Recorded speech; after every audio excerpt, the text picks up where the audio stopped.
মুফাসসির বলেন কেন আল্লাহ তাকে চৌকাঠ পর্যন্ত স্পর্শ করতে দেয় না জানো? যখন হুদ নবীর কাছ থেকে জান্নাতের বর্ণনাগুলো শুনি জান্নাত বানাচ্ছিল, নবীকে বলছে কিভাবে আল্লাহ জান্নাত বানিয়েছে, তোমার তো ওই সহিফার ভেতরে আছে, ওই সহিফা থেকে বলো দেখি। আমাদের নবীকে আল্লাহ বড় কিতাব দিয়েছিলেন, অন্যান্য নবীদেরকে আল্লাহ ছোট ছোট কিতাব দিয়েছিলেন, ওইটার নাম কি? সহিফা। ওখানে জান্নাত জাহান্নামের বর্ণনা ছিল, কিছু উপদেশ ছিল। ওখান থেকে বর্ণনা শুনেছে জান্নাত এইভাবে আল্লাহ বানাবে, ও ঠিক ওই কায়দায় বানিয়েছে। যেহেতু স্বর্ণ রাখবে, রূপা লাগবে, স্বর্ণ এত পাওয়া যাবে কোথায়? যেখানে যা পাওয়া যায় নিয়ে আয়। ওই দেশে একটা বিধবা মেয়ে লোক, মা বাবা নেই, কিছুদিন আগে বিয়ে হয়ে স্বামীটা গেছে মারা। ওর পাইক পিয়াদা যারা আছে ওরা সেই মেয়েটাকে বলছে ওইটা দিয়ে দাও, বাদশার স্বপ্ন পূরণে জান্নাতে কাজে লাগবে। মেয়েটা ওই দিন মাথায় গড়াগড়ি দিয়ে, মাটিতে গড়াগড়ি দিয়ে বলেছিল এটা নেবেন না, এটা আমার জীবনের শেষ সম্বল, আমার মা বাবা নেই, আমার স্বামীটাও নেই। জোর করে বাদশার এই স্বপ্ন পূরণের জন্য নিয়েছে। ওই দিন মেয়েটা মাটিতে গড়াগড়ি দিয়ে এমন কন্দন করে বরদোয়া দিয়েছিল, রব্বুল আলামিন আমার জীবনের শেষ সম্বলটুকু যে কেড়ে নিল, তাকে তুমি তার বানানো জান্নাত উদ্বোধন করা বসবাস করতে দিও না। আমি হাদিসে পড়েছি ইত্তাকি দাওয়াতাল মাজলুম ফাইন্নাহা লাইসা বাইনাহু ওয়া বাইনাল্লাহি হিজাব। মুসলিম শরীফের হাদিস। নবীজি বারবার উম্মতদেরকে নিষেধ করে গেছেন, উম্মতেরা আর যাই করো, মাজলুমের বরদোয়া থেকে নিজেকে বাঁচিয়ে রাখবা সব সময়, কারণ মাজলুমের বরদোয়ার আল্লাহর ভেতরে কোনো হেজাব থাকে না। এই মেয়েটা যখন মাটিতে গড়াগড়ি দিয়ে কেঁদে কেঁদে বরদোয়া দিচ্ছিল, আমার আল্লাহ ওই দোয়াটা সঙ্গে সঙ্গে কবুল করে নিয়েছে, কারণ কোনো পর্দা নেই। এই লোকটা যেদিন উদ্বোধন করবে, দেখা তো দূরের কথা, চৌকাঠ পর্যন্ত স্পর্শ করতে পারে নাই ওই মেয়েটার বরদোয়ার কারণে। কি বুঝলেন আপনি এখান থেকে? কত জায়গায় কত অত্যাচার জুলুম করেছিল, কিন্তু এই একটা বিধবা স্বামী হারা, মা বাপ হারা এতিম মেয়ের শেষ সম্বলটুকু কেড়ে নেওয়ার কারণে আল্লাহর আরশ পর্যন্ত ধাক্কা খেয়েছে। আপনি বলতে পারেন না যে 15.5 বছরে কত মানুষের আহাজারি এই জালেমার সাথে লেগেছিল, এমনি আল্লাহ এভাবে ধরেছে, কল্পনার বাইরে ছিল। আগস্টের 5 তারিখের 2টা পর্যন্ত কেউ জানে না যে ও পালাবে।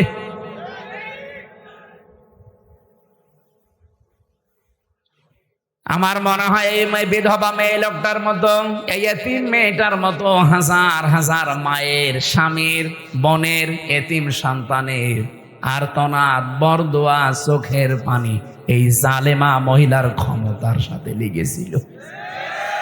বিশেষ করে যারা আয়না ঘরে ছিল, আপনি ভাবতে পারেন, যারা আয়না ঘরে 8 বছর 10 বছর পড়ে আছে। আমি তো মাত্র 10 দিন ছিলাম মাটির নিচে, তাই আমি অজ্ঞান হয়ে গেছি। আর যারা 8 বছর 10 বছর 14 বছর পড়ে আছে, দুনিয়া কি সে জানে না, এমনকি নিজের নাম কি তাও ভুলে গেছে। আমার নাম যে ব্যারিস্টার আরমান, সে নিজেও জানে না। আরে ভাই, 10 বছর 12 বছর একটা লোককে যদি কেউ না ডাকে, ওর নাম মনে থাকবে কি করে? ওরা তো কেউ ডাকে না। ও লোকটা জানে না যে এখন দিন না রাত, এটা যে কোন বছর চলছে তা ওর জানা নেই, এটা যে কোন মাস চলছে, কি বার আজকে, কয়টা বাজে, কিচ্ছু জানে না। ও আন্দাজে নামাজ পড়তাম। আমি তো 4 ওয়াক্ত নামাজ একসাথে পড়েছি, কারণ আমি জানি না যে এখন কখন কি। আমার মাজায় দড়ি লাগিয়ে, চোখে ওই কালো কাপড় বেঁধে, পেছনে হ্যান্ডকাপ দিয়ে, পায়ের সাথে ডান্ডা বেড়িতে মানে 11 ঘন্টা টাঙিয়েছিল। মানে পাটা আমার উপরে ছিল, মাটিতে ছিল না। মাঝে মাঝে ফেলতে গেলেই ওই সিসি ক্যামেরায় দেখে দেখে গরম দিত। আপনি 1, 2, 5 ঘন্টা না, 11 ঘন্টা। এদিকে দুপুর বেলা নিয়ে গেছে 1:30টার দিকে, রাত 11:30টার সময় নিয়ে আসতেছে। আপনি হিসাব করেন তো কত ঘন্টা হয়। এর ভেতরে মাত্র 2 বার আমাকে নামিয়েছে। আমি শুধু প্রসাব করার জন্য বলেছিলাম যে আমি টয়লেটে যাবো, ওই 1.5-2 মিনিট সময় যা পেয়েছি অতটুকুই। এর ভেতরে আমার আর কোনো খাওয়া দাওয়া নেই। এর ভেতরে আমার সাথে হয় 5 ঘন্টা 7 ঘন্টা পরে হঠাৎ করে একটা গরম দিয়ে ওঠে, কারণ মাটির নিচে খালি পানির আওয়াজ পাওয়া যায়। আমার মনে হয় পাশ দিয়ে কোনো ড্রেন ছিল, অথবা টয়লেটের কোনো জায়গা, কেউ পায়খানা করলে ওই পড়ে, ওই তখন আওয়াজ।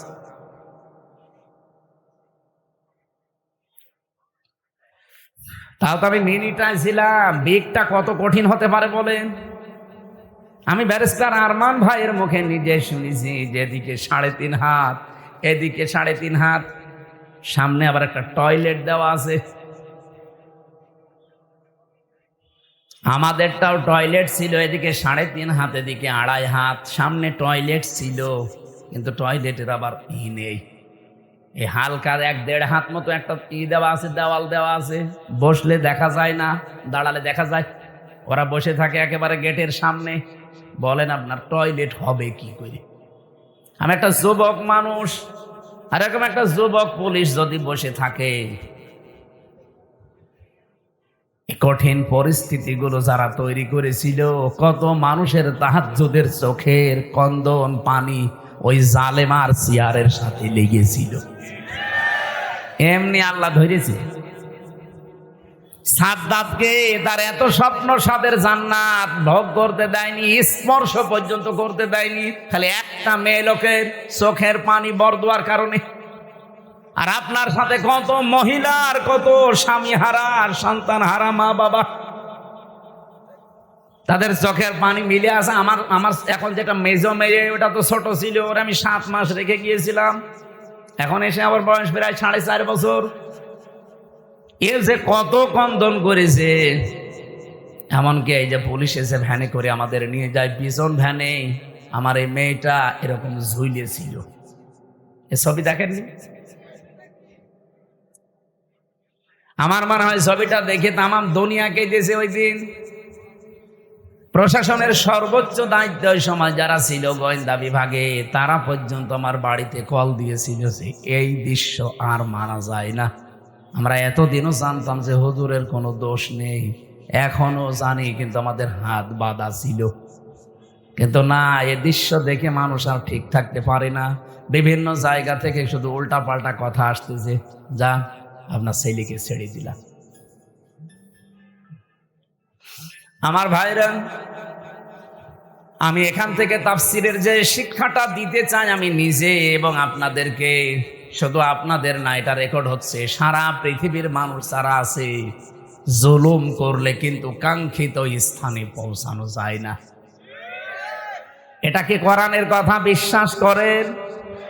এজন্য আগামীতে কেউ যদি আসেন দায়িত্বে, জুলুম করবেন না। তাহলে আপনি যে টার্গেট নিয়ে এগিয়ে যাচ্ছেন, ওই টার্গেট ফিল আপ হওয়ার আগে আপনি পড়ে যাবেন। আমার কথা বোঝা গেছে? ইন্নামা নুমলি লাহুম লিয়াজদাদু ইসমা ওয়া লাহুম আযাবুম মুহিন। সূরা আলে ইমরানে আছে 4 নাম্বার পারা 12 নাম্বার পৃষ্ঠা 9 নাম্বার লাইনে পাবেন, এটা শেষের অংশে আছে।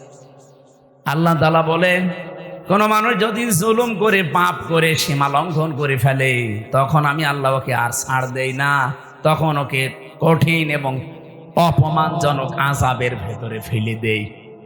কি অপমান! আজ তামাম দুনিয়া কেউ হাসিনাকে নিতে রাজি না। শুধুমাত্র ভারতটাও বিভিন্ন কায়দা কৌশলে রেখেছে। আমি আজকে 7-8টা বিষয় পেয়েছি কেন ওকে রেখেছে। এই যে বিডিআর হত্যা, 57 জন অফিসার হত্যা, বিশেষ করে শাপলা চত্বরে আলেমদের হত্যা, এই 2টা হত্যার পেছনে সরাসরি জড়িত আছে ইন্ডিয়া নিজে। এখন প্রমাণ আস্তে আস্তে বের হচ্ছে। অলরেডি আন্তর্জাতিক আদালতে হেগে ওদের বিরুদ্ধে 2 জনের বিরুদ্ধে মামলা হচ্ছে, হাসিনা আর মোদি। এই 2 জনকে যদি সত্যি ওখানে নিয়ে যাবজ্জীবন জেল অথবা ফাঁসির রায় দিয়ে দেয়, শেষে ইন্ডিয়ার সাথে বিশ্বের বহু দেশের সম্পর্ক মানবাধিকার নষ্ট করার জন্য খারাপ হয়ে যাবে। আমি একটাও বানিয়ে বলছি না, সব আমার এখানে রেকর্ড আছে, আন্তর্জাতিক তথ্য সব। মাইক্রোসফট নাম শুনেছেন? 257টা দেশ নিয়ে তারা রিপোর্ট বানিয়েছে, বিশেষ করে বাংলাদেশের শাপলা চত্বরটা নিয়ে। আর ওদিকে বিডিআর হত্যা। কি সমস্যা কি? ওখান থেকে আশপাশে মোবাইল সরান না, এই স্টপ করলে তোমার রাগ হয়েছে। মোবাইল আশপাশ থেকে সরান না কেন? এই ভাই, আপনি কি সমস্যা ধরতে পারছেন? হ্যাঁ, সমস্যা ধরে ঠিক করেন।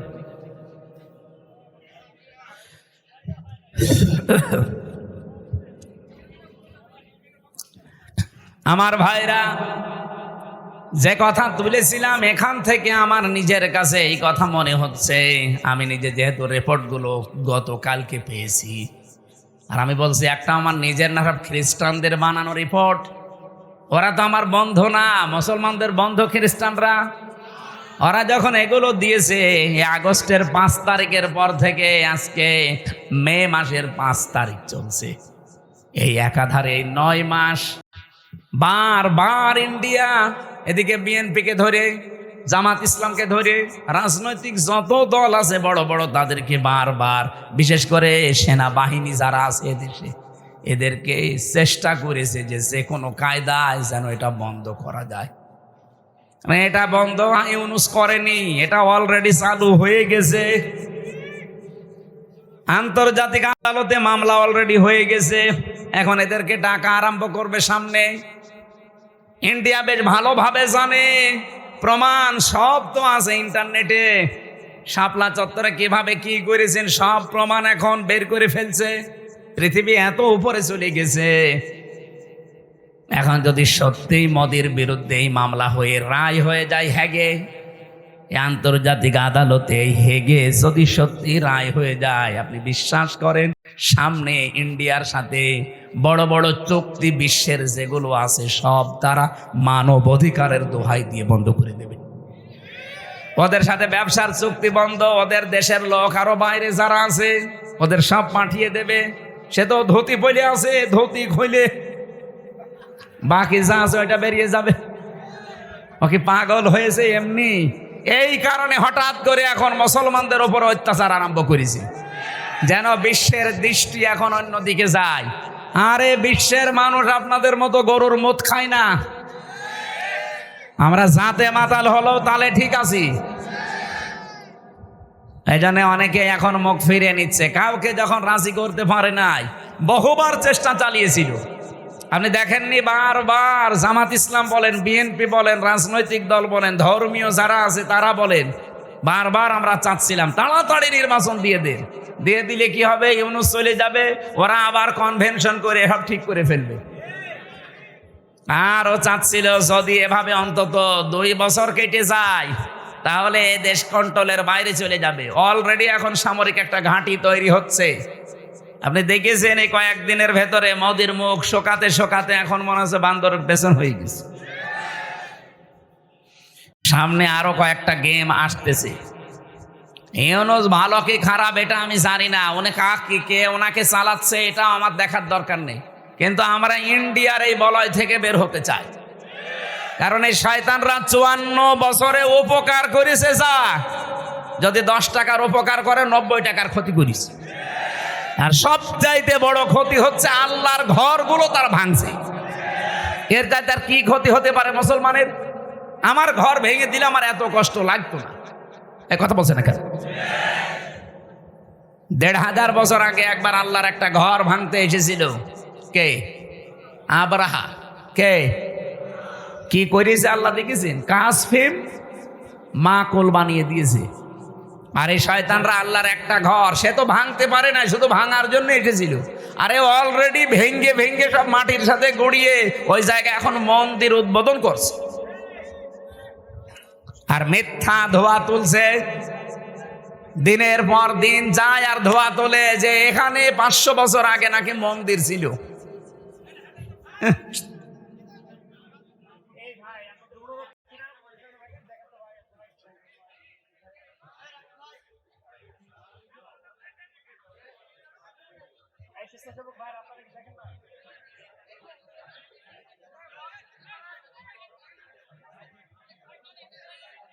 এই যাক, যার ভালো লাগছে না চলে যাক। ও একা যাচ্ছে, আবার আরেকজনকে ডেকে নিয়ে যাচ্ছে। ওটা ধরেন তো, আপনি আস্তে করে চলে যেতে পারছেন না? নাটোর বাসী যেহেতু রাজনৈতিক মহল অনেক বড়, ওই মানুষগুলো চিন্তা ভাবনা করবে আমি তো আর রাজনৈতিক ময়দানের বড় নেতা না, আমি একজন কর্মী মাত্র। আমি একটু টাচ দিলাম, যতটুকু পেয়েছি আপনাদের। জুলুম যারাই করবে, এই যে মোদি আজ যে জুলুম করছে, ও যে টার্গেট নিয়ে যাচ্ছে, কোরআন 100% সত্য বিশ্বাস করি, ও জীবনেও সাদ্দাদের মতো টার্গেটে পৌঁছাতে পারবে না। টার্গেটে পৌঁছানোর আগেই দেখবেন পড়ে যাবে। চা বিক্রি করতো, পরবর্তীতে দেখবেন তামাক বিক্রি করবে,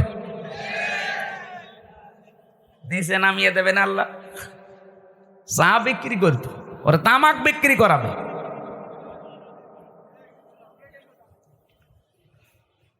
অলরেডি ডাঙ্গা বাঁধিয়ে দিয়েছে ভারতে। গত পরশু দিনও দেখলাম 2 জন মুসলমান দাড়িওয়ালা ধরে সরাসরি জবাই করছে। এখন ওর হাতে আর দুনিয়ার কিচ্ছু নেই, শুধু এইটাই আছে পুঁজি যে মুসলমানদের বিরুদ্ধে হিন্দুদের উস্কিয়ে দিয়ে এদের দাঙ্গা তৈরি করে একটা ফায়দা লড়বে, ঘোলা পানিতে মাছ শিকার।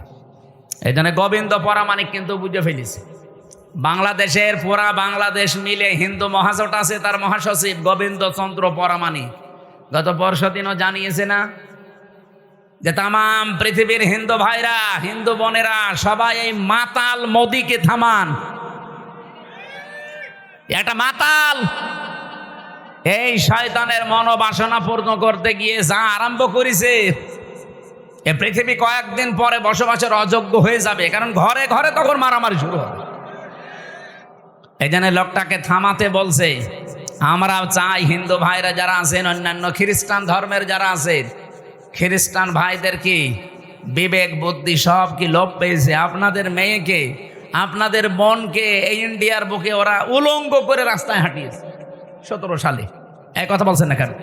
আমাকে বানিয়ে বলছি, আপনাদের মাকে, বোনকে, মেয়েকে যারা উলঙ্গ করে রাস্তায় হাঁটাতে পারে, তাও রাজপথে, আপনাদের কি বিবেকে কুকুরে প্রসব করেছে? বিবেকটা জাগ্রত হচ্ছে না? অন্তত উগ্রপন্থী, সন্ত্রাসী, জঙ্গি এই যে যারা আছে, এদেরকে থামানো দরকার এখনই, নাই তো এ বাতাস বাংলাদেশে আসলো বলে তখন আমরা নিজেরা কামড়া কামড়ি করে মরা লাগবে। ওরা এমনি বারবার এই হাওয়া দিয়েছিল, কিন্তু বাংলাদেশের মানুষ যাই হোক কোনো হাওয়াতে ফলে নাই। ফুটবলকে একবার একজন জিজ্ঞাসা করছে যে এত লাথি খাও কেন? বলছে ভাই আমি মানুষের পামে ফুলি, লোকে আমারে হাওয়া দিয়ে ফোলায়, এই জন্য লাথি দেয়। আমি তো নিজে ফুলতে পারি না, আমি যদি নিজে ফুলতে পারতাম তাহলে আমাকে কেউ হাওয়া দিত না, আর আমাকে কেউ লাথি দিতেও পারতো না। মানুষ যেহেতু আমারে পাম দেয়, আবার লাথিও দেয়, তো অন্তত আমরা আর কোনো কারোর পামে হাওয়ায় ফুলতে রাজি না। সে আমেরিকা বলেন, ইন্ডিয়া বলেন, চীন বলেন, রাশিয়া বলেন, কারো হাওয়া পেয়ে ফুলতে পারবে? আমরা ফুলতে চাই আমাদের নিজেদের হাওয়ায়। এই কথা বলেন না কেন? আমার কথার অর্থ বোঝেননি? আমরা ফুলতে চাই কার হাওয়ায়? হঠাৎ করে 54 বছর পরে নারী কমিশন যতগুলো রিপোর্ট দিয়েছে, একটাও কোরআনের সাথে মিলছে কেন? এই মহিলাগুলো আগে 54 বছর ছিল না? ছিল। হঠাৎ এটা করছে কেন? এদের পেছনে রাঘব বোয়াল আছে, কারা আছে এখন টের পাওয়া যাচ্ছে। 13 জন মানুষকে, 10 জন মানুষকে নিয়ে আপনি কমিশন বানালেন। এই 10 জন মানুষের ভেতরে সেই মহিলাগুলোর চেহারা দেখলাম, সব টিপ পরা। কি কথা বলছেন না কেন? এইগুলো এই 15.5 বছর এই জালেমা মহিলাকে টিকিয়ে রাখার জন্য বিভিন্ন কথা বিভিন্ন সময় বলতো।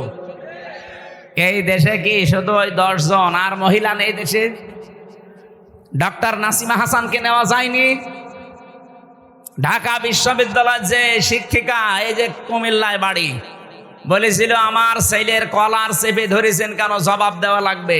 এই মেয়েটাকে নেওয়া যায়নি কমিশনে? তাহলে উল্টা পাল্টা রিপোর্ট দিতে পারতেন না? এমন এমন রিপোর্ট দিয়েছে, শয়তান পর্যন্ত চিন্তা করছে যে আমিও তো এ চিন্তা করি না। ওদের প্রথম রিপোর্টে কি দেখেছেন? যে কোনো স্বামী যদি স্ত্রীর সাথে সহবাস করতে চায়, স্ত্রী যদি বলে না আমার এখন হবে না, এরপরও স্বামী যদি সহবাস করে তাহলে ধর্ষণ মামলা হবে। ধর্ষণ মামলা হলে জজ রায় দেবেন, ধর্ষণের বিচার কি ফাঁসি? কথা বলছে না কেন? তা আপনার কি মনে হয় এই রিপোর্ট শুনে বলেন তো? ভালো। তা আপনি রায় দেওয়ার জন্য তো সাক্ষী লাগবে। তা এখন মানুষের মনের অবস্থা তো আর কেউ জানে না। একই জোর করেছে আর স্ত্রী কি রাজি হচ্ছিল না, এটা তো স্বামী স্ত্রী ছাড়া কেউ জানে না। এখন ওই জায়গায় সাক্ষীর জন্য আপনাকে মানুষ বসিয়ে রাখা লাগবে, অথবা ইউটিউবারদের রাখা লাগবে। আমার মাঝে মাঝে এই যে 318 পৃষ্ঠা পুরাটা পড়লাম, পরে আমার মনে হচ্ছে গেল মেয়াদ উত্তীর্ণ গাঁজা খেয়েছি। মানে মেয়াদ আলা গাঁজা খেলেও মানুষ এত নিচে নামে না, এই মেয়াদ পার হয়ে গেছে, ওই গাঁজা খেয়ে পোড়া মাতাল। এই জন্য এদেরকে এই নাটোরের পাশের জেলা পাবনায় পাঠানো দরকার। এরকম মানুষ বাইরে থাকলে সব সমাজ নষ্ট করে ফেলবে। কথা বলে না কেন? এটা তো 1 নাম্বার গেল, আর বাকিগুলো তো আরো খারাপ। 2 নাম্বারে দিয়েছে যে দেহ আমার সিদ্ধান্ত আমার। দেহ আমার সিদ্ধান্ত আমার, মানে দেহ কার? এ দেহ আপনি আমার এই যে 33 বছর বয়স, 34 বছর আগে হামজা নামে কেউ আমি ছিলাম না। আমার মা বাবার দায়িত্ব ছিল বিছানায় থাকা, বাকি যা করার কে করেছে? দেহ আমার হয় কি করি? আলাহুল খালকু ওয়াল আমরু। আল্লাহ বলেন আমি বানিয়েছি, সিদ্ধান্ত বলেন। এই আয়াতের পুরা বিরুদ্ধে লিখেছে তারা, যে দেহ আমার সিদ্ধান্ত আমার। 3 নাম্বারে তারা লিখেছে যে যারা যৌন কর্মী আছে এদেরকে শ্রমিকের মর্যাদা দেওয়া লাগবে। আরে ভাই, যৌন কর্মী যারা, এরা যদি শ্রমিকের মর্যাদা পায় তাহলে যারা ডাকাতি করে তারাও তো পুলিশকে বলবে ভাই আমরাও শ্রমিক, আপনারা আমাদের ধরবেন না, কারণ এই ডাকাতি করা খুব রিস্কের কাজ। আর যে শ্রম দেওয়া লাগে গাছ কেটে রাস্তায় ফেলে, কি কথা বলছে না? আমি সাতক্ষীরা থেকে আসার সময়, ওই যে আশা শুনি মাছের ঘেড় এলাকা, ওই 17 সালের দিকে আসার সময় ডাকাত পড়েছিল রাস্তায়, বিশাল এক গাছ কেটে রাস্তায় ফেলেছে। কেবল মনে হয় একটু আগে কেটে ফেলে রেখেছে, কারণ গাছ কাটছে 2-3 জন, সরিয়ে নিয়ে এসে একেবারে জায়গা মতো রাখতে দেখলাম ওই যে সূর্য ইসের আলো জ্বলছিল লাইটের, ওর ঘাম ঝরছে। এখন আমি কাজ খুলে দিলাম, আমার দিকে তাকিয়ে বলছে হুজুর আপনার টাকাও নেব, আল্লাহ মাফ করবে। আরে শয়তান, যা আছে নিয়ে আমার গাড়িটা আগে ছেড়ে দিই। আল্লাহরে বিশ্বাস আছে। কি বলছে? বলছে আমাদের এলাকায় আপনি মাহফিলে এসেছিলেন, আপনাকে আমরা চিনি, আপনার টাকাও নেব, আল্লাহ মাফ করবে, আপনি চলে যান। মানে গাছ এত কষ্ট করে ফেলে রেখেছো, ঘাম ঝরছে কপাল দিয়ে। ওরা তো তার পরের দিন প্রশাসনকে বলতে পারতো না যে ডাকাতি করা কি কষ্ট, আপনার তো টের পান না? গাছ কেটে 4-5 জন নিয়ে রাস্তায় ফেলে রাখা লাগে। এই দেখেন ঘাম ঝরছে, আমরা শ্রমিক। ওরা বলতে পারে না যে আমরা শ্রমিক, তাও তো ওদের শ্রমটা অন্তত হচ্ছে, এটা জুলুম হচ্ছে। তারপর কিন্তু যারা যৌন কর্মী এদের ওপরে কি জুলুম করলেন আপনি? বলেন, আপনি কি একটা ন্যায় বিচার দিলেন তাদের উপরে? আমার মনে হয় আপনি পার্সেন্টেজ খুঁজে দেখবেন, রাজবাড়ির এই দৌলতপুর ঘাটে, যশোরের এই জায়গায়, আর নারায়ণগঞ্জেরটা তো বন্ধ হয়ে গেছে, যেখানে যেই পতিতালয় ছিল ওখানে যে দেখেন যত মহিলা আছে, একটাও নিজের ইচ্ছা করে আমার মনে হয় যায়নি, গেলেও খুব কম। হয়তো ধোকায় পড়ে গেছে, প্রবঞ্চনার শিকার হয়ে, অথবা প্রেমে ছাকা খেয়ে যে কোনো কায়দায় ওখানে গেছে, যে আর বেড়াতে পারে না। প্রতিদিন এই যে 8টা 10টা 15 20টা পুরুষের সাথে তারা কি প্রোটেস্ট কিছু নেয়? কিভাবে তাদের ব্যবহার করছে? আপনি যে বিশ্ব স্বাস্থ্য সংস্থা যে রিপোর্ট দেয়, স্বামী বাদে অন্যের সাথে মিলন যারা করে এদের এই যে HIV কি বলে এটারে, এইডস হওয়ার সম্ভাবনা 100 ভাগের 99 ভাগ। আপনি এই কমিশনের মাধ্যমে রিপোর্ট দিয়ে যৌনকর্মীর উপর আপনি ন্যায় বিচার করেন না, আরো বিচার করছেন। ওদের সব এইডসের দিকে ছেলে দিয়ে আমার মনে হয় ওরাও 2 দিন পরে দেখেন মিছিল বের করবে যে নারী কমিশন তো মানা দূরের কথা, ওদের ফাঁসি দিয়ে দিন। শয়তানরা আমাদের জীবনের উপর আরো অত্যাচার বাড়িয়ে দিচ্ছে। শুধু HIV ওদেরকে এই যে 1 লক্ষ মানুষ আজ দেহ ব্যবসা করে সারা বাংলাদেশে, মানে একেবারে যেগুলো সরকারি হিসাবে, এই মানুষগুলোকে আমার মনে হয় আলেমদের পরামর্শ নিয়ে সরকারের যে বাজেটগুলো আছে এখান থেকে টাকা পয়সা দিয়ে এদের পুনর্বাসন করে দেন, হয় একটা কর্মসংস্থান দেন সম্মানজনক, তারা সম্মানজনক জীবন নিয়ে তারা পরিবার নিয়ে দরকার হয় যদি সেরকম পরিবেশ পায় বিয়ে শাদী করে জীবন চালাক। যে সমস্ত দেশ আছে যেখানে পতিতালয় চলে না, সেই দেশগুলো দেশে শ্রীকে নেই, চলছে না পৃথিবীতে। আপনাকে কোন কারণে এই পাপের কাজ করা লাগবে? যেখানে জেনা ব্যভিচার ওপেন হয়ে যায় সেই দেশে আমার আল্লাহর রহমতের দৃষ্টি আল্লাহ তুলে নেয়, গজবের দৃষ্টি নিক্ষেপ করে। বলেন নাউজুবিল্লাহ। এই দেশটাকে গজবে ফেলে দেওয়ার জন্য এরা কাজ করছে, আর এদের পেছনে কিছু রাঘব বোয়াল আছে।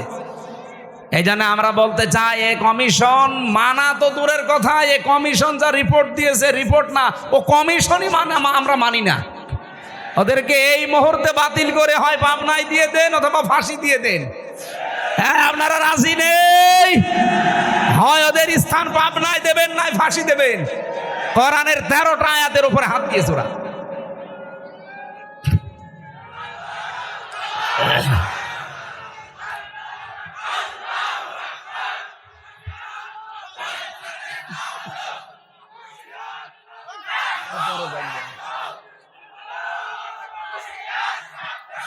আমার ভাইরা,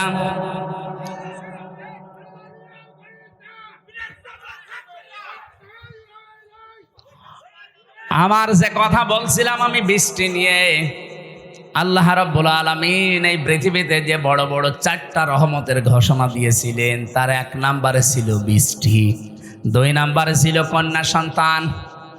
কিন্তু আমরা কন্যা সন্তানের নাম শুনলে বা আসলেই আমার যে বাবা যারা, অনেক বাবা মন খারাপ করে। বিশ্বনবী জানিয়েছেন কোন পরিবারে যদি একটা কন্যা আসে সঙ্গে সঙ্গে আল্লাহ 4 জন ফেরেশতা পাঠিয়ে দেয়। কোন পুরুষ মানুষ আসলেই সেখানে 4 জন নাই, 1 জনও ফেরেশতা আছে। এ কথা কোরআন হাদিসে আছে নেই? মেয়েরা যারা এসেছেন, সম্মানিতা মা বোনেরা, আপনাদের কাছে বিপদে ফেলার জন্য এই কমিশনে নারী নামে কিছু হিজড়া, এগুলো নারী বলা যায় না। এগুলো নারী বলবেন কি করে আপনি? ওদের চেহারার দিকে তাকিয়ে দেখেন, নারীর কোনো বৈশিষ্ট্য ভেতরে পাওয়া যাচ্ছে না। এখানে আমরা মনে হয় মাইকে ঘোষণা দিলে যারা পুরুষ মানুষ, যে মহিলা মহিলা প্যান্ডেলে যান, পুরুষগুলো পুরুষ প্যান্ডেলে যান, আর কিছু মানুষ ওই যে বিড়ি খেয়ে বেড়াচ্ছে, ওদের আপনি কোন প্যান্ডেলে ঢোকাবেন? হ্যাঁ, নারী কমিশনে যে 10 জন মানুষ রিপোর্ট দিয়েছে, 10 জনের চেহারায় দেখলাম একটাও নারীর মতো মনে হচ্ছে না। পুরুষও তো তারা না, তারা তৃতীয় লিঙ্গ হবে। আপনাদের জন্য ওইটা ঠিক আছে, এই দেশের মহিলাদের প্রতিনিধিত্ব করার কোনো ক্ষমতা অধিকার আপনাদের নেই। মেয়েরা আল্লাহর সবচাইতে বড় রহমতের সৃষ্টি। আল্লাহ বলেন, 2 নম্বর, আমি যখন বান্দার ওপরে বেশি খুশি হয়ে যাই, বৃষ্টি দেওয়ার পরে ওই এলাকায় মানুষের ঘরে আমি কন্যা সন্তান পাঠাই। এই জন্য যার একটা কন্যা আছে নিজেকে ছোট ভাববেন না। ছেলে হলে মেয়ে হলে এটা সিদ্ধান্ত আল্লাহ। ছেলে হলে আপনার সব কিছু করে দেবে, কে বলেছে আপনাকে? মেয়ে হলে দুনিয়া আখেরাত 2টাই উজ্জ্বল হয়ে যাবে। দুনিয়া তো আছেই, যদিও আমাদের এই দেশে ইসলাম না থাকার কারণে মেয়েদের অনেক অধিকার নষ্ট হচ্ছে। ইসলাম আসলে অধিকারগুলো পঙ্খানো মেয়েরা ফিরে পাবে। ওরা মেয়েরা মেয়েদের নাম দিয়ে বলেছে এদের অধিকার নেই, সমান অধিকার এদের দেওয়া লাগবে। কিভাবে দেবেন আপনি? আমি পুরুষ মানুষ, হাফ প্যান্ট পরে আমি খেজুর গাছে অন্তত রস পাড়তে পারবো, মেয়েরা পারবে? আমি এখন আমার মনে হয় শুধুমাত্র এই মাজা থেকে হাঁটু পর্যন্ত ঢাকা থাকলে নাভি থেকে একটা প্যান্ট পরে এখান থেকে কুষ্টিয়ায় চলে যেতে পারবো, কোনো অসুবিধা নেই। একটা মেয়ে লোকে যেতে বলে তো পারে? কুষ্টিয়া না, এখান থেকে এই নাটোরের বাজার পর্যন্ত গেলে চারিদিকে সেল্লিবিল্লি হয়ে যাবে। আর ওদের বলে সমান অধিকার দেওয়া লাগে। অধিকার সমান কিসের? ওদের মর্যাদা আমাদের চাইতে 3 গুণ বেশি। সুবহানাল্লাহ বলতে পারেন নাই? এই জন্য মেয়ে যাদের বাড়িতে আসে, হযরত ওমর বলেন, যে বাড়িতে একটা মেয়ে আছে মনে করবেন সেই বাড়িতে আল্লাহর একটা জান্নাত আছে। সুতরাং যারা মেয়ের বাবা আছেন, 1 মেয়ের বাবা আপনার একটা জান্নাত, 2 মেয়ের বাবা আপনার 2টা জান্নাত, 3 মেয়ের বাবা আপনার 3টা জান্নাত। আল্লাহ রাব্বুল আলামিন আমাদেরকে 3টা মেয়ে দিয়েছে। আল্লাহ আমাদেরকে যেন নবীর এই হাদিস অনুযায়ী জান্নাতেও এরকম 1টা 2টা 3টা করে দান করেন, বলেন আমিন। 3 নম্বরে একটু ভালো করে শুনবেন হাদিসটা। আল্লাহর নবী বলেন 3 নম্বরে আল্লাহ যখন বেশি খুশি হয়ে যায় তখন ওর বাড়িতে আল্লাহ মেহমান পাঠায়। কিন্তু আমাদের তো সমস্যা, মেহমান আসলে আমাদের মন খারাপ হয়ে যায়। 4 নম্বরে বিশ্বনবী মুহাম্মদ রাসূলুল্লাহ জানিয়েছেন এই পৃথিবীতে আল্লাহ সব চাইতে যখন একেবারে খুব বেশি বান্দার উপরে খুশি হয় তখন তাকে রোগ দেয়। এই জন্য রোগ শোক হলে আপনার জীবনের অপরাধগুলো আল্লাহ মাফ করেন। জানা অজানা যত অপরাধ করেছিলেন এগুলো আল্লাহ আস্তে আস্তে রোগের কারণে, যদি জ্বর হয় এই জ্বরের কারণে একটা গুনাহ আল্লাহ মাফ করে দেয়। পথে চলতে ফিরতে হোঁচট খেয়েছেন, হোঁচট খেয়ে হঠাৎ করে নখ ভেঙে গেছে, রক্ত বের হচ্ছে, মনে করবেন আমার একটা গুনাহ আল্লাহ মাফ করে দিয়েছে। এই জন্য রোগ শোক হলে আল্লাহর কাছে শিকায়েত করা না, অভিযোগ করা না, আরো শুকরিয়া করা দরকার। যদিও দুনিয়ায় কষ্ট হচ্ছে, এই কষ্টের মাধ্যমে আমার জীবনের পরবর্তী যে জীবন আমার আখিরাতের শুরু হচ্ছে এটা শান্তি, স্বস্তি এবং কল্যাণময় আল্লাহ করার চেষ্টায় আছে। সুবহানাল্লাহ। নবীজি বলেন 4টা রহমত তো মানুষ খারাপভাবে অসন্তুষ্ট হয়, পছন্দ করে না, কিন্তু 4টা গজব আছে দুনিয়ায়, এই 4টা গজব পেলে মানুষ খুব খুশি হয়। 1 নম্বরে যৌতুক। এটা কি? এটা গজব। এইটা পেলে আমরা খুশি না বেজার? সে হুজুর বলেন আর খেজুর বলেন, সবাই যৌতুকের জন্য খুশি, অথচ যৌতুকের টাকা খাওয়া আর পায়খানা খাওয়া এটা সমান না? না, সমানও না। কারণ পায়খানা খেলে একটা গুনাহ হয় আর যৌতুকের টাকা নিলে ডবল গুনাহ হয়। একদিকে তো কবিরা গুনাহ আর একটা জুলুমের গুনাহ। মেয়ের বাপের খুশি ছাড়া, তার মন থেকে খুশি হওয়া ছাড়া তার বাড়িতে ছেলের বাড়ির লোকজন যে একটা পান খাওয়াও জায়েজ নেই। কি কথা বলছেন না? আমি কি বানালাম এটা? হাদিস। নবীজি বলেন যতদিন আমার যতগুলো বিবাহ করেছি, যত মেয়েকে বিয়ে দিয়েছি, আমার একটা মেয়েকে কোনোদিন যৌতুকের টাকা দিয়ে, সম্পদ দিয়ে বিয়ে দেওয়া লাগে নাই। প্রতিটি বিয়েতে আমি আমার মেয়েদের এবং আমার বিয়েতে আমি অলিমা করেছি। কি করেছি বলেন তো? অলিমা কি ছেলের বাড়ি হয় না মেয়ের বাড়ি? বলেন বলেন। মেয়ের বাড়ি বললো কে? মেয়ের বাড়ি অলিমা হবে কেন? মেয়ের বাড়ি হয় বরযাত্রী মানুষ যায়, অথচ বরযাত্রী ইসলামে নেই। নাটোরবাসী আজকে থেকে সিদ্ধান্ত নিয়ে বাড়ি যাবেন, জীবনে আর কোনোদিন কারো বরযাত্রী যাব না। আজকের ওয়াজ শুনতে এসে ভুল করেছে, জীবনে খাওয়া দাওয়া বন্ধ হয়ে গেল। আরে ভাই, ইসলামে যেটা নেই ওটা আপনি করে আনন্দ পাবেন, ওটা ডবল গুনাহ হবে। কারণ এমনি জায়েজ নেই, তারপর আপনি আনন্দে আনন্দে গিয়েছেন। হ্যাঁ, যদি কেউ দাওয়াত দিতে আসেন বলবেন যে অলিমা করেন, আমি আপনার বাড়ির দরকার 5 দিন যেয়ে খাবো। এই জন্য যৌতুক আজকে থেকে বন্ধ। যৌতুক মনে করেন শুধু টাকা নিয়ে, ফ্রিজ নিয়ে, টেলিভিশন নিয়ে, মোটরসাইকেল নিয়ে না। মেয়ের বাবার বাড়ি থেকে যদি তার অনুমতি ছাড়া, তার খুশি ছাড়া যদি একটা পানও কেউ খায়, ওইটাও যৌতুক। যে ছেলে খাক, ছেলের বাবা খাক, আপনি ছেলের আত্মীয় স্বজন যে খাবেন কি করে? আশা করছে এটা আজকে থেকে বন্ধ করে দেবে। এটা হিন্দুদের কালচার, আমরা মুসলমানরা এটা মানতে পারি না। 2 নম্বরে এটা একটু সমস্যা আছে, এটা বলবো। নবীজি বলেন সবচাইতে বেশি আমার আল্লাহ খুশি হয় ওই 4টা কাজ করলে: বৃষ্টি হলে, কন্যা সন্তান হলে, মেহমান আসলে, আর রোগ ব্যাধি হলে।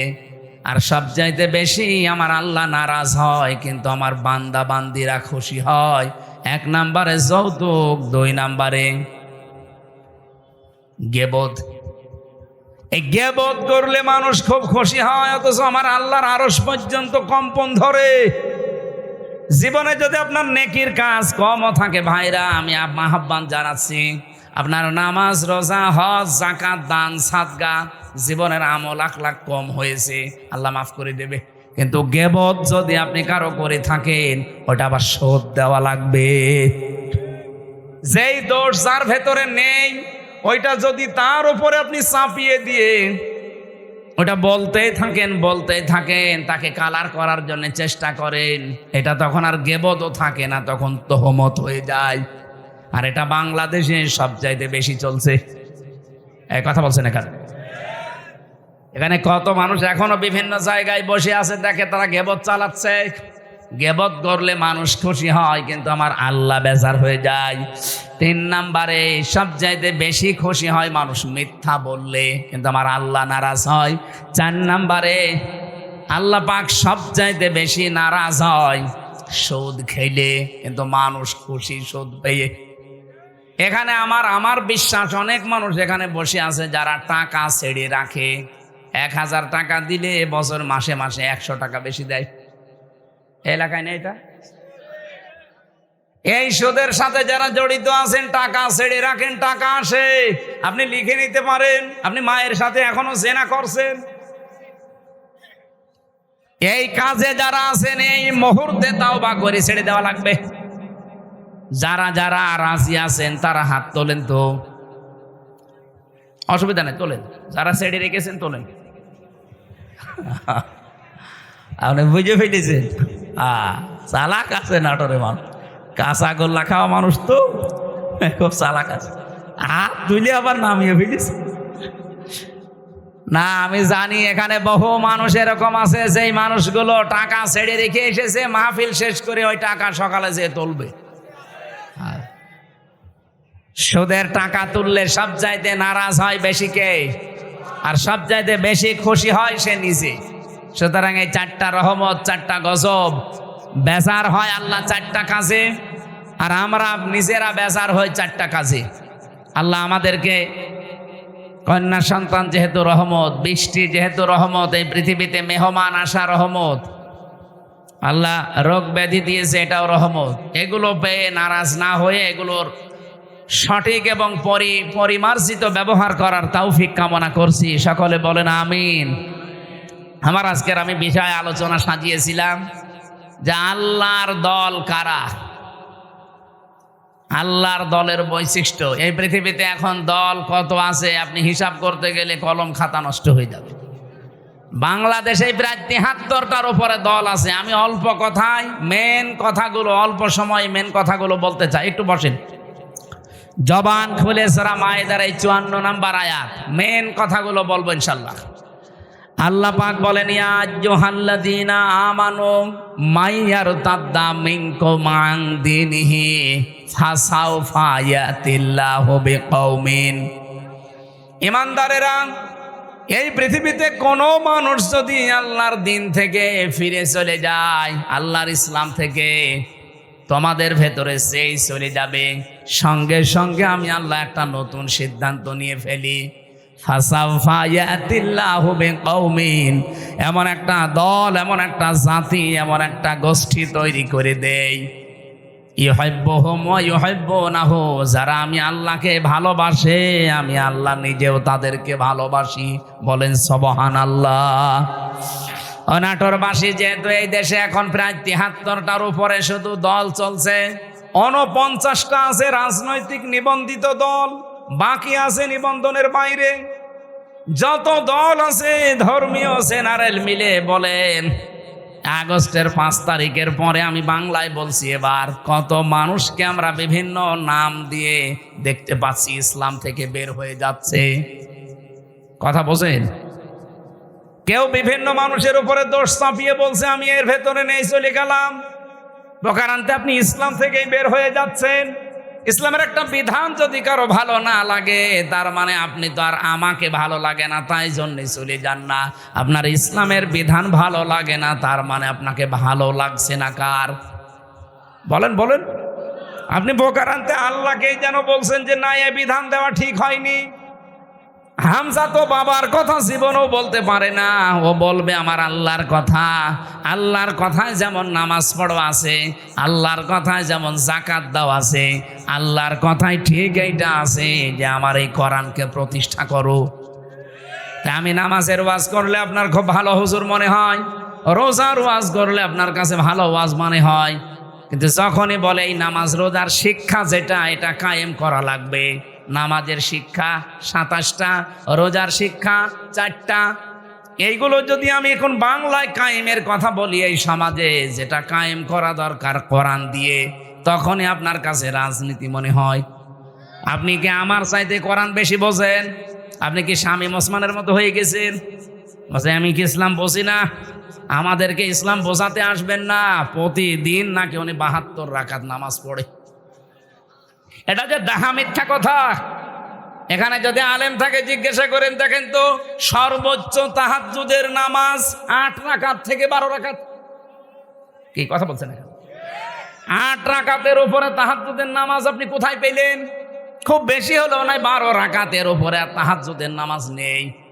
নবীজি হয় 8 রাকাত পড়তেন, নাই 12 রাকাত পড়তেন। এরপরে এই বেতের পড়ে উনি পড়াটা কমপ্লিট করে দিতেন। আর উনি নাকি 72 রাকাত নামাজ পড়ে তাহাজ্জুদ। ওরা দাহা মিথ্যা কথা। ওরা 2টা 3টায় মাল খেয়ে ঘুমায়, ও তাহাজ্জুদ ফজরের নামাজে তো পড়ে না। আপনি তো ইসলাম থেকে বের হয়ে গেছেন প্রকার আনতে, হামজার উপরে দোষ চাপিয়ে, যে ওদের দোষ আছে, 24-এর দোষ, 71-এর দোষ, 47-এর দোষ। এই কথা না বোঝার ভান করে থাকবেন না। আগস্টের 5 তারিখের পরে বহু মানুষকে আমরা দেখলাম আল্লাহর দিন থেকে, প্রকার আনতে ইসলাম থেকে বের হয়ে চলে যাচ্ছে। ওরা আমাদের ভয় দেখাতে চায় যে আমরা চলে গেলে তোমরা নিরুপায় হয়ে যাবে। আরে ভাই, ইসলাম তো আর আমার না, আর আমি ইসলামের মালিকও না। ইসলামও আমার না, ইসলামের মালিকও আমি না।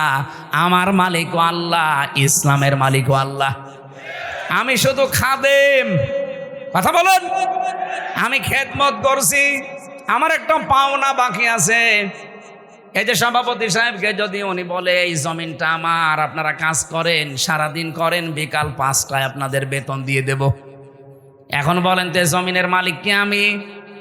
মালিক উনি না। আমরা কি কামলা, খাদেম, কাজ করে খাই। এই জমিনও আমার না। জমিনে যেটা আমরা বপন করছি, এই বীজ বা ধান লাগাচ্ছি, চারা, এগুলোর মালিকও আমরা না, সবের মালিক উনি। আমরা শুধু টাকা পাওয়ার আশায় আছি, বিকাল 5টায় বেতন দিয়ে দেবে, ওইটা নিয়ে আমার সংসার চলবে। নাটোরবাসী, এই বাংলাদেশের এই জমিনটা আমার আল্লাহর, এ কোরআনও আল্লাহর। জমিনে আল্লাহর, কোরআন আল্লাহর। ওনার জমিনে ওনার আইন, ওনার কোরআন প্রতিষ্ঠা করবে এই দেশে যারা আল্লাহর খাদেম, গোলাম, বান্দা। তারা আল্লাহর বান্দা দাবি করে যারা আল্লাহর কোরআনের আইন বাদ দিয়ে মানুষের তৈরি করা আইন কায়েম করতে চায়, আল্লাহর কসম এই মানুষগুলো বেতন পাওয়া দূরের কথা, ওদের খবর আছে। বিকাল 5টা পর্যন্ত আমাকে এই জমিনে টিকে থাকা লাগবে। বিকাল 5টা মানে জীবনের শেষ দিন। এক কথা বলছেন এখানে, বিকাল 5টা মানে জীবনের শেষ দিন। কারণ আমার একটা বেতন পাওয়ার সময় আসবে। আমার যখন চোখ বন্ধ হয়ে যাবে, ওয়াবুদু রাব্বাকা হাত্তা ইয়াতিয়াকাল ইয়াকিন, আল্লাহ বলেন ওই পর্যন্ত ইবাদত করতেই থাকো, আমার দিনের সাথে লেগে থাকো যতদিন ইয়াকিন না আসে। ইয়াকিন মানে না, ইয়াকিন মানে মৃত্যু। ইয়াকিন মানে বিশ্বাস, এটা আলাদা ইয়াকিন। আর এখানে ইয়াকিন মানে মৃত্যু। মরণ যতদিন না হবে ততদিন পর্যন্ত দিন কায়েমের জন্য আপনাকে টিকে থাকা লাগবে। কারণ আমরা এখনো আমাদের বেতন পাইনি। পেয়েছি? বলেন বলেন। আমাদের চূড়ান্ত বেতনের না 1000 টাকা কি জান্নাত। ওইটা যতদিন আমি না পাবো ততদিন পর্যন্ত আমার চেষ্টা অব্যাহত থাকবে। এখন যদি আপনি আমাকে বাধা দিতে আসেন, এই জমিনে ধান লাগিয়েছিলাম কিন্তু বিকাল 5টা বাজার আগে আপনি তুলে ফেলছেন, আপনি যত বড়ই মস্তান হন, আমরা যারা 8-10 জন মিলে ধান লাগিয়েছি, যদি আপনার সাথে নাও পারি তাও বাধা দেব। কারণ আমি তো এখনো বেতন পাইনি। আপনি ধান তুলে ফেললে ওনারা বেতন দেবে। উনি এসে আমাদের আরো গরম দেবে। ওই সারাদিন নষ্ট করলে, ধান তুলে ফেলেছে, কিছুই বলনি, বেতন দেওয়া দূরের কথা, আরো 500 টাকা করে দিয়ে যাও। যে জমিন আল্লাহর, কোরআন আল্লাহর, আমরা তো খাদেম, কামলা, 5 জন মনীষ, লেবার যাই বলেন, আমরা চেষ্টা করে যাচ্ছি। আমাদের চেষ্টা হচ্ছে জমিনে এটা প্রতিষ্ঠা করা। হ্যাঁ, পদ্ধতি আমাদের ভুল হতে পারে। কেউ কেউ গণতন্ত্রের পদ্ধতি নিয়েছে, আপনার পদ্ধতি ভুল হতে পারে, কিন্তু আমার মন তো ঠিক আছে যে আমি জমিনে আল্লাহর দিন কায়েম করব। কথা বলেন না কেন? হ্যাঁ বলেন আফগানিস্তান, আফগানিস্তান তারা একটা পদ্ধতি নিয়েছে, তারা এক পদ্ধতি নিয়ে তারা অলরেডি কায়েম করে ফেলেছে। তুরস্ক একটা পদ্ধতি নিয়েছে, আপনি মোরসির দিকে তাকান, সে একটা পদ্ধতি নিয়েছিল যে যেখানে ইসলাম কায়েমের জন্য চেষ্টা চালাচ্ছে। পদ্ধতি ভুল হতে পারে কিন্তু তার কর্ম তো ঠিক আছে, তার মনের আকাঙ্ক্ষা, আশা, তামান্না এই যে আল্লাহর জমিনে আমি জীবনের শেষ দিন পর্যন্ত অন্তত দেখতে চাই যেটা কায়েম হয়েছে। আমার রাস্তা ভুল হলে কি আমি একটু ঘুরে ফিরেও আসতে পারবো না জায়গায়? এখন যদি একে ভাইকে বলি যে আমি নাটোরে যাব, উনি একটা রাস্তা দেখিয়েছে, এ মোসাম ভাইকে বললাম নাটোরে যাব, উনি আমারে দেখিয়েছে সেই বড়াই গ্রাম গুরুদাসপুর ঘুরে। হ্যাঁ আমি নাটোরে যেতে পারবো ঠিক, এদিকে গেলে হয়তো 1 ঘন্টা লাগবে, এদিকে 1.5 ঘন্টা লাগবে, কিন্তু রাস্তা তো ঠিকই আছে, জায়গা মতো আমি যেতে পারবো, একটু সময় বেশি লাগবে কম লাগবে। বাংলাদেশ সহ বিশ্বে যারা ইসলাম কায়েমের জন্য চেষ্টা চালাচ্ছে সবার মনের অবস্থা ঠিক আছে, কিন্তু রাস্তাটা একটু ভিন্ন হওয়ার কারণে অনেক মানুষ ফতোয়া দেয় উল্টাপাল্টা, ওরা গণতন্ত্র করে, জীবনও কায়েম করতে পারবে না।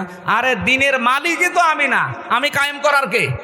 আমি চেষ্টা করে যাচ্ছি, অবশ্যই আমার সফলতা আমার জান্নাত পাওয়া পর্যন্ত। কিন্তু এর ভেতরে যদি কেউ মাস্তানি করতে আসেন, ধান বানানো লাগানো, ধান বীজ তুলে ফেলবেন, আর আমি বেতন পাওয়ার আগে আপনাকে ছেড়ে দেবো, জীবনও না, দরকার আপনার সাথে মারামারি হবে। কথা বলেন, কথা বলেন, আপনার সাথে হাতাহাতি হবে, মারামারি হবে, যদি মেরে ফেলা লাগে মেরেও ফেলবো, কারণ আমার টার্গেট বেতন। বেতন বলেন, ওই বেতনের নাম বিকাল 5টায় যেটা আল্লাহ দেবে, ওইটা এখনো হয়নি, আর আপনি তার আগেই দিন থেকে বিভিন্ন সোতা নাতা বের করে বের হয়ে চলে যাচ্ছেন। কি করবেন? আল্লাহর কিছুই হবে না। যাদেরকে আপনি ভয় দেখাতে চান তাদেরও কিচ্ছু হবে না, কারণ এই জমিনের আশা তারা অলরেডি কুলিন্না সলাতি ওয়া নুসুকি এ বলার পরেই ছেড়ে দিয়েছে। যারা এই কথা বলে যে কুলিন্না সলাতি ওয়া নুসুকি, তারা জীবনের আশা ছেড়ে দিয়েই বলে। আপনার মতো মুনাফিকি করার জন্য, লোক দেখানোর জন্য বলে না। যারা এগুলো বলতো এতদিন, তারা কিন্তু অলরেডি আল্লাহর দিন থেকে বিভিন্ন সোতা নাতা বের করে বিভিন্ন কথা ধোয়া তুলে তারা চলে যাচ্ছে। আল্লাহ এই জন্য বলেছেন যদি কেউ দিন থেকে চলে যায়, ফাসাউফা ইয়াতিল্লাহ, অতি শীঘ্রই। যারা আরবি জানে, সাউফা শব্দটা আল্লাহ কেন ব্যবহার করেন? সিন, সাউফা, কদ, লাম, এরকম 13টা শব্দ আছে। কোন সেন্টেন্সের আগে যদি আসে বাংলা অর্থ দাঁড়ায় খুব তাড়াতাড়ি। আল্লাহ বলেন যদি কেউ দিন থেকে মুখ ফিরিয়ে চলে যায়, আমি শুধু দেখবো, দেখার পরে অতি তাড়াতাড়ি ইয়াতিল্লাহু বিকৌমিন, একটা দল তৈরি করে দেব। ইউহিব্বুহুম ওয়া ইউহিব্বুনাহু, তারা কি? আমি আল্লাহকে ভালোবাসবে, আমি আল্লাহও তাদেরকে ভালোবাসবো। তাদের গুণাগুণ কি হবে? এই যে আল্লাহর দলের বৈশিষ্ট্যগুলো বলতে আল্লাহ কথাগুলো দিয়েছেন। রব্বুল আলামিন বলেন তাদের গুণাগুণ হবে প্রথমত 3টা, আজিল্লাতিনা আলাল মুমিনিন, আইজ্জাতিনা আলাল কাফিরিন। তারা নিজেদের প্রতি মমিনের প্রতি হবে রহমদিল, কিন্তু কাফেরদের প্রতি হবে তারা কঠোর, বজ্রমুঠো। বাংলাদেশে আজ দেখান একটা দল কিন্তু অলরেডি আল্লাহ তৈরি করে দিয়েছে, যারা নিজেদের প্রতি এত রহমদিল, নিজের আপন ভাইয়ের সাথেও তাদের এত ভালোবাসা নেই। আমি আমার নিজেরটাই বলছি ভাই, আল্লাহর কসম, আপনাদের এই যে মোজাম্মেল ভাইয়ের বাড়ি নাটোরে, আমার বাড়ি কুষ্টিয়া, ওনার সাথে আমার আত্মীয়তা নেই, রক্তের সম্পর্কও নেই। ওনার আমি শুধুমাত্র ভালোবাসি একামতে দিনের কারণে। আর এই ভালোবাসা মহাব্বতটা আল্লাহ নিজে পয়দা করে দিয়েছে। কারণ যখন আল্লাহর দিন থেকে মানুষ মুখ ফিরিয়ে নেয়, তখন একটা দল আল্লাহ নিজে তৈরি করে দেয়। ওই দলের প্রথম বৈশিষ্ট্য তারা নিজেদের প্রতি রহমদিল হয়, মহাব্বত ভালোবাসা তৈরি হয়, কিন্তু কাফেরদের প্রতি তারা কঠোর। আপনি একটা আল্লাহর বিরুদ্ধে অবস্থান নিয়ে দেখেন, নাটোর, কুষ্টিয়া, পাবনা থাকবে না। একামতে দিনের কর্মী যারা কুষ্টিয়াও যা, চট্টগ্রামও তাই, সব একবারে রাস্তায় নেমে আসবে। কারণ কাফেরদের প্রতি আমাদের কঠোরতা এটা তৈরি করে দিয়েছে কে? আপনি অন্যান্য কিছু খেয়াল করে দেখেন, তারা নামে কিনা জীবনও পাবেন না। ইউজাহিদুনা ফি সাবিলিল্লাহি ওয়া লা ইয়াখাফুনা লাওমাতা লাইম। তারা আল্লাহর দিন এই জমিনে প্রতিষ্ঠা করার জন্য জিহাদ করবে, সংগ্রাম করবে, চেষ্টা চালাবে, পরিশ্রম করবে, প্রচেষ্টা করবে, কিন্তু কোনো ওয়ালা ইয়াখাফুনা, ভয় পাবে না, লাউমাতা লাইম, কোন তিরস্কারকারীর তিরস্কারকে তারা পাত্তা দেবে না। আমি যেই দিন থেকে কুলিন্না সলাতি ওয়া নুসুকি ওয়া মাহইয়ায়া ওয়া মামাতি লিল্লাহি রাব্বিল আলামিন বুঝে বুঝে পড়েছি, ওই দিন থেকে কে আমার পেছনে লেগেছে, কে বদ করে, আমার উপরে আন্দাজে দোষ চাপায়, কোনো কিছু আমার মনে আর স্থান নেই।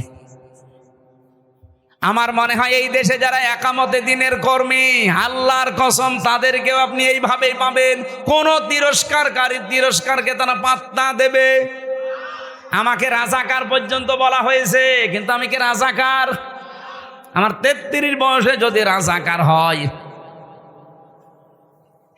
কিন্তু এই কথা বলে আপনি দাবিয়ে রাখবেন, আপনি বলবেন ও শিবিরের রক্কাটা কর্মী, এই কথা বলে দাবিয়ে রাখবেন, ও জামাত ইসলাম করে, ও চরমনার মুরিদ, এই কথা বলে দাবিয়ে রাখতে পারবেন না। কারণ কোন তিরস্কারকারীর তিরস্কারকে আমি থোড়াই কি আর পাত্তাই দেই না। এই গুণটা তৈরি করে দিয়েছে কে? আল্লাহ বলেন যালিকা ফাদলুল্লাহ, এটা আল্লাহর অনুগ্রহ, যাকে তাকে আল্লাহ দেয় না। ইউতিহি মাইয়াশা, যাকে আল্লাহ ইচ্ছা করে তাকে দেয়। সুতরাং এই বাংলাদেশে আল্লাহর দলের বৈশিষ্ট্য 3টা পেলাম। তারা নিজেদের প্রতি রহমদিল হবে, কাফেরদের কোনো বিধান যদি দেখে, কাফেরদের কোনো কাজ কারবার দেখলে তারা বজ্রকণ্ঠ হয়ে যাবে। এতদিন পর্যন্ত যত সংস্কার এসেছে, কোন সংস্কারে বাংলার মুসলমানেরা বাধা দেয়নি, দিয়েছে না? দেয়নি। কিন্তু নারী কমিশন 13টা রিপোর্ট দেওয়ার পরে আমরা বাধা দিয়েছি কেন? কারণ তারা শুধুমাত্র সংস্কার করে না, তারা আল্লাহর কোরআনে হাত দিয়েছে। আর এই জায়গায় তখন আমরা এক হয়ে গেছি। হেফাজত নেই, চরমনা নেই, জামাত ইসলাম নেই, খেলাফত নেই, সব তখন বাংলাদেশে এক। আপনি দেখেননি, সব এক হয়ে বলেছেন এটা তো মানা দূরের কথা, এ কমিশনই মানি না। আমির জামাত ডাক্তার শফিকুর রহমান এটা বলে নাই যে কমিশন তো দূরের কথা, ও কমিশনই মানি না। যদি বেশি ঝামেলা করেন আবার কিন্তু আগস্টের 5 তারিখ আসতেছে। এটা তো আমরা এই এতদিন পর্যন্ত যত সংস্কার করেছেন কোন জায়গায় বাধা দেয়নি, কারণ ওই জায়গায় আল্লাহ রাসূলের বিরুদ্ধে পাইনি। কিন্তু এবার পেয়েছি সরাসরি আল্লাহর বিরুদ্ধে। আজিল্লাতিন আলাল মুমিনিন আইজ্জাতিন আলাল কাফিরিন। আমরা নিজেদের প্রতি ভালোবাসা, মহাব্বত, স্নেহময় স্নেহশীল আছি। বললাম না মোজাম্মেলের সাথে সত্যি বলছি, আমার সম্পর্ক আত্মীয়তার না, রক্তের না, শুধু দিনের, শুধুমাত্র দিনের সম্পর্ক। আমার নিজের আপন ভাই তো নেই, যদি থাকতো সে যদি আল্লাহর দিনের কর্মী না হতো, তার সাথে ওনার মতো মহাব্বত আমার হতো না। কারণ এই মহাব্বতটা পয়দা করে দিয়েছে কে? 2 নম্বরে আমরা কাফেরদের প্রতি কিন্তু কঠোর, যেহেতু ওরা নারী সংস্কারের নাম নিয়ে আল্লাহর কোরআনের 13টা আয়াতে অলরেডি হাত দিয়েছে, এই জন্য ওরা কাফের। বলেন, আমরা মনে হয় ওদের জানাজা পড়া এখন তওবা না করলে ঠিক হবে না। যারা এই নারী কমিশনে আছেন, যদি সাপোর্টও কেউ করেন, আপনিও কাফের, আপনার প্রতিও আমরা বাধ্য হব কঠোর হতে। আর আল্লাহর দ্বীনে জমিনে কায়েম করতে হয়তো আমাদের রাস্তা, আবার বলছি, তরিকা ভুল হতে পারে, কিন্তু আমাদের মন ঠিক আছে। আমরা চাই আল্লাহর জমিনে আল্লাহর সিদ্ধান্ত চলবে। এই জায়গায় কেউ যদি বাধা দেয়, তিরস্কার করে, উল্টাপাল্টা গালি দেয়, থোড়াই কি আর জীবনে কিছু মনে করি নাই, করবো না। এটা বৈশিষ্ট্য কে দিয়েছে? ইউজাহিদুনা ফি সাবিলিল্লাহ। তারা প্রচেষ্টা করবে, জিহাদ করবে, সংগ্রাম করবে, দল করবে, মিছিল মিটিং করবে, আন্দোলন করবে আল্লাহর জন্যে। লা ইয়াখাফুন, তারা ভয় করবে না। লাউমাতা লাইম, কোন তিরস্কারকারীর তিরস্কারকে আপনি এবার নিজের নিরপেক্ষ দৃষ্টি দিয়ে বলেন। এই যে 3টা গুণ বললাম, সারা বাংলাদেশে তো 73টার উপরে দল আছে। কোন দলের বৈশিষ্ট্যে এই 3টা গুণ আপনি পান বলেন? আপনি আন্দাজে বলবেন না, আপনাকে বলাও দরকার নেই, মনে মনে সিদ্ধান্ত নিয়ে দেখেন।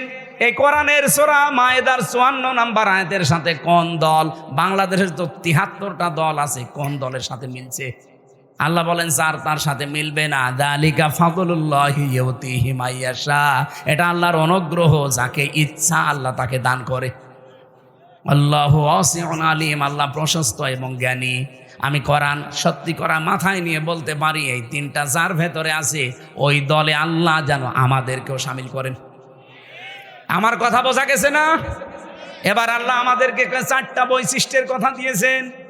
ওই গুণগুলো অর্জন করতে হলে 4টা বৈশিষ্ট্য লাগবে। 55 নম্বর আয়াতে আছে, আর 56 নম্বর আয়াতে আছে এই দল বিজয়ী হবে।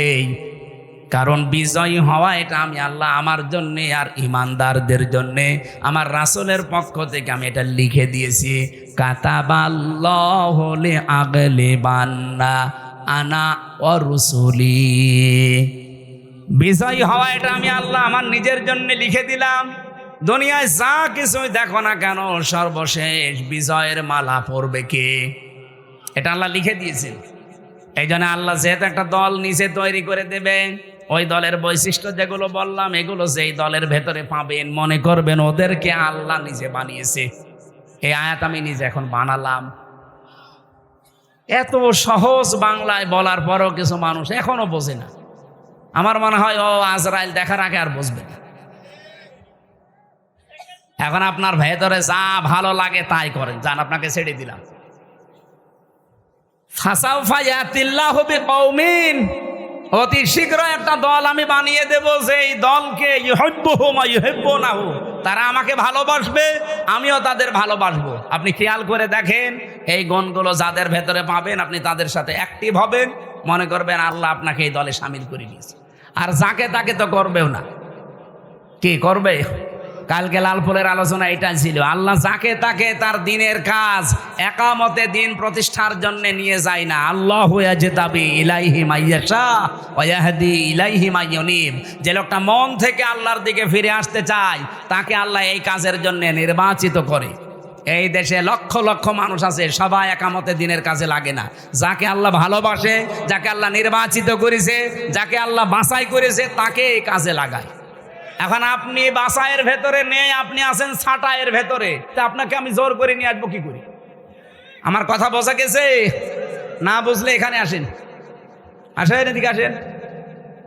আমি আশা করি আমার আয়াত আমি অল্প কথায় হলেও বোঝাতে পেরেছি। আল্লাহ যেহেতু একটা দল তৈরি করে দিয়েছেন, এই দলের বৈশিষ্ট্য বললাম, যার সাথে মিলবে, যদি আওয়ামী লীগের সাথে মেলে ওনাকে আবার নিয়ে এসে আবার দল করবে, যদি বিএনপির সাথে মেলে বিএনপির সাথে করবেন, জামাতের সাথে মেলে জামাতের সাথে করবেন, যার সাথে মেলবে এইটার পক্ষে আমরা থাকতে চাই। এর বাইরে কোনো বাবা দাদা খালুর কথা আমরা আর শুনতে রাজি না। এতদিন শুনে শুনে কপালে আগুন লাগিয়েছি। আল্লাহ আমাদেরকে যে দল একটা তৈরি করার কথা বললেন, ওই দলের বৈশিষ্ট্য দিলেন, কোরআন থেকে শুনলাম। এই দলে অন্তত দয়া করে আমাকেও যেন শামিল করেন, আমাকে যেন বাছাইয়ের ভেতরে রাখেন, ছাঁটাই করে না দেন। আল্লাহর একটা নিয়ম আছে, ছাঁটাই আর বাছাই। আল্লাহ আন্দাজে কাউকে কেউ খালি খালি ছাঁটাইও করে না, কাউকে বাছাইও করে না। বাছাই করতেও কিছু নিয়ম আছে, ছাঁটাই করতেও কিছু নিয়ম আছে। বাছাই করার নিয়ম কি? এই যে গুণগুলো আস্তে আস্তে পয়দা করে দেবে। আর ছাঁটাই করার নিয়ম হচ্ছে গুণ পয়দা করার জন্য আল্লাহ তার মন তৈরি করে দেয়, কিন্তু এই লোকটার মনই নেই। এই যে গিরিশচন্দ্র সেন, এই লোকটা পুরা কোরআন শরীফের বাংলা করেছে পুরাটা, এবং কি তাফসির লিখেছে, কিন্তু লোকটা মুসলমান হয়নি। আপনি নরসিংদী যান, ওর বাড়িতে ওকে পুড়িয়ে ফেলেছে, ওর বাড়িটা আছে। আমি নিজে গিয়ে দেখেছি। এই লোকটা পুরা কোরআন ওর জীবনী নিয়ে পড়ছিলাম, পুরা কোরআন শরীফ বাংলা করেছে। আপনি যা তা মনে করছেন, অর্থ করে তাফসির করেছে।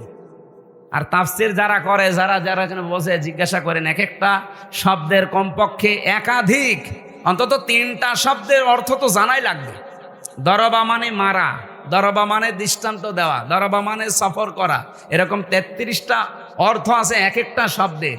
লক্ষ লক্ষ শব্দ আছে, প্রতিটি শব্দের এরকম 33টা কমপক্ষে অর্থ আপনি জানবেন।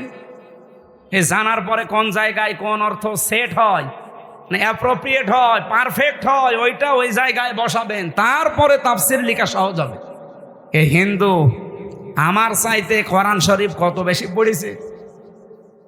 এখানে ইনি আলেম কিনা জানি না, হাসি তো যত আলেম বসে আছে আমি গ্যারান্টি দিয়ে বলতে পারি, একজনও বুকে হাত দিয়ে বলতে পারবেন না যে পুরা কোরআন শরীফের প্রতিটি শব্দের অর্থ আমার জানা আছে। ও পুলিশকে জিজ্ঞাসা করেন, পুলিশও পারবে না। পারবেন না? না, ওরা তো এই লাইনের লোক না, জেনারেলের শিক্ষিত, আলেমরাই পারবে না। আমি নিজেও আমার মনে নেই ভাই, আমি সত্যি কথা বলছি। আমি পড়েছিলাম, পুরাটা শেষ করেছি, তাও 1 বার 2 বার না, কমপক্ষে 70 বারের উপরে জেলখানায় থাকতে পড়েছি। অনার্স মাস্টার্স করার সময় তো কত সবার পড়েছি, আমার সব মনে নেই, এখন আবার স্টাডি করা লাগবে। আজকের আয়াতের প্রত্যেকটা শব্দের অর্থ আমার মনে আছে, কিন্তু পুরা কোরআন শরীফের আমার মনে নেই। অথচ বেটা হিন্দু মানুষ, ওর কি মেধা ছিল বলেন তো, প্রতিটি শব্দের একাধিক অর্থ একেবারে নখদর্পণে। তাও যেখানে যেটা খাটে, যেখানে যেটা মিল হয় ঠিক ওইভাবে লিখেছে পুরা কোরআন শরীফের। অথচ লোকটা মরে যাওয়ার পরে ঈমান পায়নি, মরে যাওয়ার পরে জানাজা হয়নি, কবরে দেয়নি, আগুন দিয়ে পুড়িয়ে ফেলেছে। কারণ ও আল্লাহর বাছাইয়ের ভেতরে ছিল না, ছাঁটাইয়ের ভেতরে ছিল।